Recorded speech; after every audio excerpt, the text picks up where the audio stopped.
tekis asfalt qilish necha pul bo'lyapti do'stlar? Mana ko'rasizlar, tekisligining bir xilda balonlar ikki tomonga tarqaldi. Biz hozirgi paytda asfalt ustalarning oldiga kelganmiz.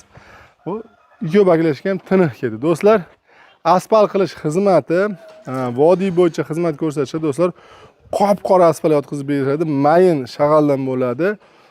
Buni narxi eng oson tomon do'stlar, mana bitta narsani narxini aytishdan oldin aytay mana. O'zi asfalt qilingan ekan mahalla, kichkina, endi uni bitta mashinaga yarasha asfalt qilingan ekan. Undan keyin mana naryoq tomonda kimdir qo'shilaridan beton qilgan ekan. Beton bilan solishtirishsa narxi pashti bir xil chiqqan. Endi beton bilan buni farqi nima? Betonda agar ustalar yorib to'g'ri ketsa, unda beton ko'proq xizmat qiladi. No, bitta tomoni bor, mana shu 115 kvadrat metr joyda beton bilan mishalkada olib kelib qo'yguncha kamida 4 kun yo 5 kun quradi. Bilasiz, usti ishlatish qiyin, kimdir uyda baylanadi, ishga ketolmaydi, nima qila olmaysiz, ayollar uyda bo'ladi, erkak kishi uyda bo'lib turish kerak. Ya'ni 4 kun 5 kun baylanasiz. Endi bu betonda do'stlar. Endi asfaltda nima qulaylik tomoni, asfaltda mana bugun soat mana 4 bo'lgan bo'lsa do'stlar, 4:15 bo'lgan bo'lsa, 2 da kelishgan. 2 soatda mana hozir shu jicha joyi qoldi, jicha joyini preslashadi, shu bilan bo'ldi, tugadi.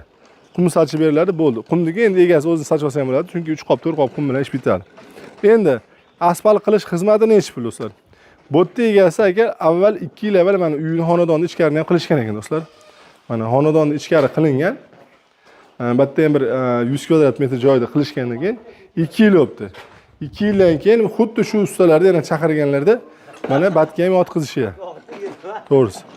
Endi 115 kvadrat necha pulga bo'ladigan bo'lsa, 200 ming so'm kam, 7 million 800 ming so'mga kelib 2 soatda asfaltni o'zlari olib kelishdi. Ana jihozlarni, mizinlarni hamma yo'qni o'zlari olib kelishdi. Bular abet qilib qilmasdan kelib o'sha mana asfaltni qilib ketishadi do'stlar. Shu 2 piyola choy bilan ustalarda hal qilib qo'yishyapti. Nima deb o'ylaysizlar do'stlar? Endi 4 kun 5 kun beton qildirgan yaxshimi yoki 2 soatda asfalt qildirib yuborgan yaxshimi? O'z fikrlaringizni like qo'yib, kommentariy yozib qoldiringlar do'stlar. Endi narxi 1 kvadrat metri 60 ming so'mdan boshlab 85 ming so'mga. Qalinligiga, yupqaligiga qarab turib, batta mana 62 ming so'mdan taxminan tushgan ekan. Uje tekis tayyor bo'lgan ekan, jicha-picha kelib, shu obyektlarda kelib, nima, ortcha joylarni olib tashlab turib, tekizlab olishgan ekan. Endi mabodo tekizlanmagan joy bo'lsa, do'stlar, o'zlari tekizlab berishadi. Shag'alini olib bersa, shag'alni yotqizib berishadi. Ustalar do'stlar vodiy bo'yicha xizmat ko'rsatishadi. Mana shu 60 mingdan 85 ming vodiy bo'yicha ob'yom qancha kattalashgan sari narxni yana ham chegirma qilib olib berishadi. Sizning ishingiz joyni berasiz. Agar shag'al olib kelishga bo'lsa, shag'al olib berasiz.